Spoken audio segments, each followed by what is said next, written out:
Have you ever wondered what is actually happening inside of the mind of a fearful avoidant as they pull away? Maybe you are the fearful avoidant and you're not even sure how to decode your own reality and why you feel the need to pull away the way that you do. Well, in today's video, I am going to break that down. We are going to talk about exactly what fearful avoidants tend to think about and feel and experience when they shut down, when they pull away from others, and most importantly, how you should best respond if you are the fearful avoidant or the loved one of a fearful avoidant who needs to better know and have some certainty as to what's going on.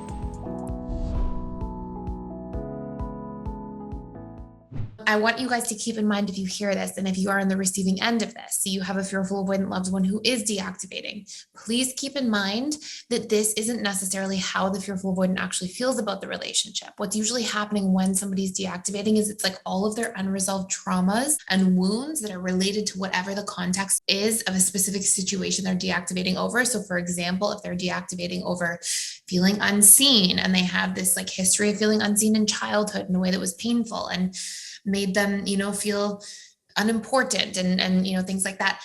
Whatever's unresolved, you can think of an external stimulus or experience being something that catalyzes the subconscious mind's stored memories, and all memory is colored with emotion. So what essentially happens is like this external situation is igniting all of these stored feelings. And so the fearful avoidant is feeling the pain and suffering from the situation that's currently taking place, as well as all the stored pain and suffering that's now being brought up. It's like the subconscious mind opens its filing cabinet and is like, oh, feeling unseen, this is what it is. And all of that emotion floods to the surface. So if you're hearing this and you are the loved one of a fearful avoidant, this isn't necessarily how they feel about you as a whole.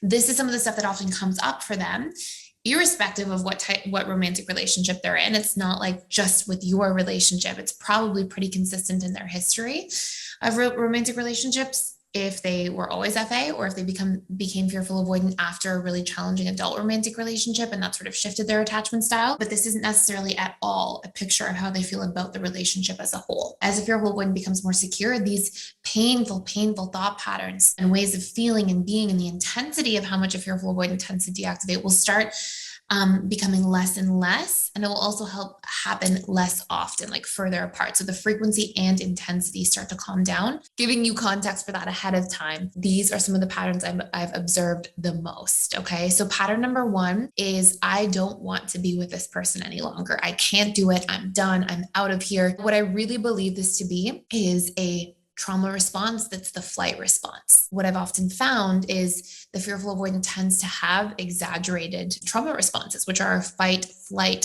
freeze, and fawn responses. And it's really common for the fearful avoidant to have a really strong flight response when they're feeling helpless in a situation to get their needs met, to get resolution for something. And so I believe that our thought patterns are sort of circulating from like a lot of activated emotion, which produces a lot of actions, which can then sort of circle back to trigger more thoughts, right? Thoughts tend to create emotional responses, which then create actions, which then create more thinking, which then create more emotions, and it sort of goes around and around. So we'll hear a lot of these, like, I don't want to be with you, I'm done, I'm out of here, I can't do this anymore. Like a lot of these types of thoughts that the fearful one will say at worst, but may also just be thinking and feeling and emoting according to.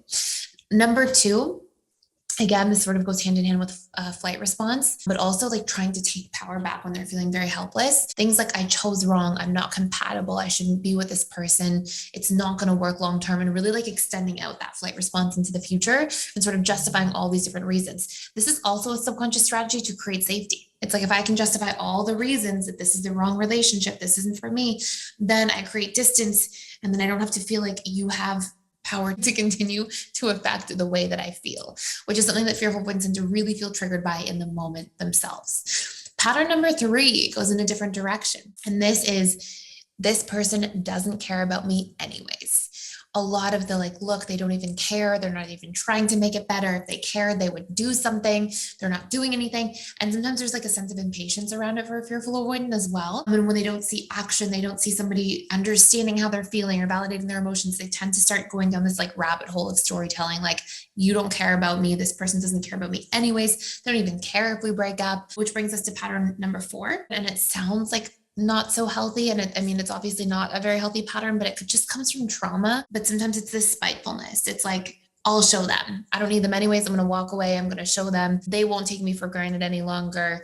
They'll see what they're, missing. They'll miss that I've tried so hard in this relationship and put everything in, and then they take me for granted. Well, fine.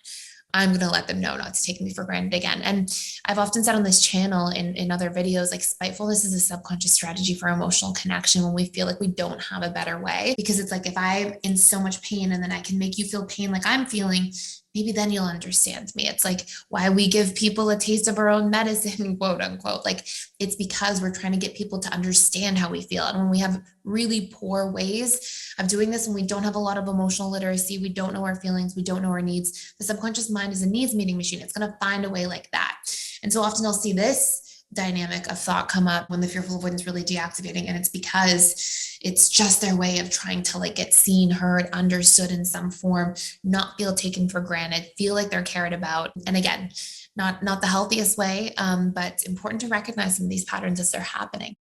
If you find yourself getting triggered by the same types of things over and over again, always fearing abandonment or being alone, maybe being really triggered by being excluded or trapped or betrayed, and all of these things cause you to spiral in relationships and then sometimes even act in ways that you wish you didn't, chances are this is because you have big core wounds. And core wounds are stored subconsciously. These core wounds are the things that wreak the most havoc on our relationships, but also our lives in general.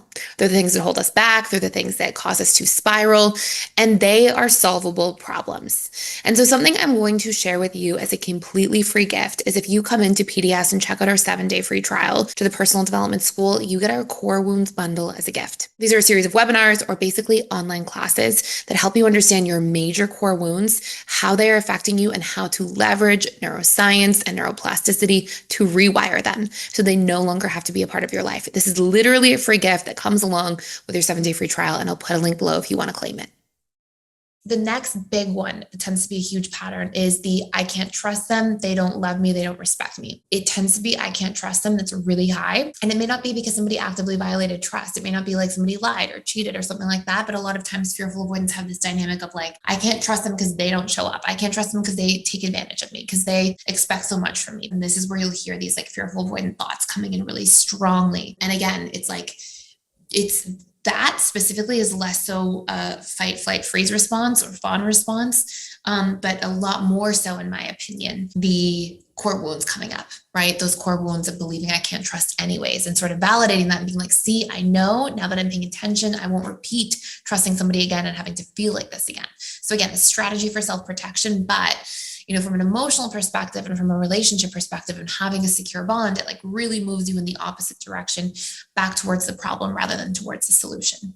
And number 6, I hear a lot of these dynamics in thinking about, I shouldn't be in a relationship anyways. Sometimes we'll see like the phantom X here come up a little bit, just like it can for a dismissive avoidant, where it's like, oh, look, this person is better suited for me, or that person, or I should just be single. I shouldn't meet anybody. Relationships are too hard for me and nobody will ever meet my needs anyways. Like these sorts of justifications. And again, these are also all or nothing thinking patterns, right? These cognitive distortions that come as a result of trauma also, and the way it affects the subconscious mind. So you'll see a lot of these like extreme, like all or nothing thinking patterns, not like, oh, I can work this out. Let me have a conversation. Let me figure out what I need. How will I work this out? We're not moving towards a solution when we're in this triggered, traumatized state. We're in like that like deep, intense, like, I shouldn't be here in a relationship. Like, this is not working for me. I don't belong in this. Like, it's like, rather than like the gray area of how do I work it out? What do I do? It's like, it's not working, relationship's over, I should be single. And so there can be these really polarized patterns of thought. And again, what we know is that there is a relationship between trauma and stronger all or nothing thinking patterns, more extremes. So what we'll often see as a result of this is like, hey, we can have these really big pain points coming out, and we can really get into a position where we have these types of thoughts and we have the emotions that follow them. And then we take actions that follow those as well. As neuroscience has proven to us, our actions are based on our emotional state. So anyways, I hope this all makes a lot of sense. Thank you so much for watching. Thank you for being here. Let me know if you have any other questions about this dynamic in the comments below. Let me know your all or nothing thinking patterns or your major thoughts that you have when you find yourself deactivating. And please like, share, and subscribe, and I'll see you in the next video.